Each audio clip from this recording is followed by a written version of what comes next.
আমরা তো সবসময় চাই, বাট অন্য দেশগুলির সাথে আমাদের এর দলের ম্যাচগুলি পাওয়া একটু কঠিন হচ্ছে। আমার মনে হয় যে যদি এটা পাই তাহলে ডেফিনেটলি আমাদের জন্য খুব ভালো, আমাদের খেলাদের জন্য খুব ভালো, নিজেদেরকে প্রস্তুত করা মানে পরবর্তী পর্যায়ের জন্য। বাস্তবতা নাকি এমন, তার চেয়েও বড় বাস্তবতা বাংলাদেশ দলের কোনো একাডেমি দলই নেই। এ দলের কার্যক্রম তো বহুদূর। এমন যখন অবস্থা, তখন হাই পারফরমেন্স দলের দিকেই বরং বাড়তি নজর দিচ্ছেন কর্তা ব্যক্তিরা। জাতীয় দলের বিকল্প তৈরিতে এইচপি এখন মূল আস্থা, তাই তাদের নিয়ে আলাদা ক্যাম্প করার সিদ্ধান্ত নিয়েছে এইচপি ইউনিট। প্রিমিয়ার লিগের জন্য তো এখন করা সম্ভব না।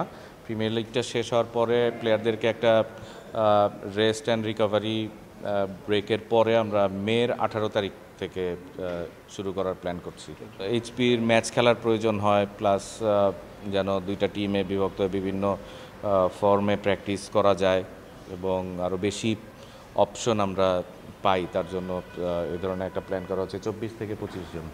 এইচপির নতুন যে দলটি গঠন করা হবে সেটি হবে সম্পূর্ণ আলাদা, পরিষ্কার জানিয়ে দিলেন এইচপি প্রধান। একাডেমি আর এইচপি কিন্তু এক না, এইচপিটা আলাদা এবং আমরা এবার এইচপির মতো করে এইচপি কন্টিনিউ করব। এটা আলাদা আলাদা এইজ বার দিয়ে একটা আমরা এইজের কথা চিন্তা করেছি যে 23, যেহেতু ইমার্জিং কাপের মতো একটা টুর্নামেন্ট হয়, তো সেটাও কে কনসিডার করে আন্ডার 23 পর্যন্ত আমরা কনসিডার করে সেইভাবে প্ল্যান করছি। এইচপির বৈঠকে ছিলেন দেশের শীর্ষস্থানীয় কোচরাও, তাদের কাঁধেই থাকবে দায়িত্ব। তবে প্রধান কোচ সাইমন হেলমুটকে পাওয়ার প্রত্যাশাও আছে। কোচের ব্যাপারটা তাকে প্রোগ্রাম জানানো হয়েছে, তার ফিডব্যাকের উপরে তার অ্যাভেলেবিলিটিটা আমরা দেখছি। ফাইনালি তার অ্যাভেলেবিলিটিটা জানলে পরে আমরা হেড কোচের ব্যাপারটা বলতে পারবো।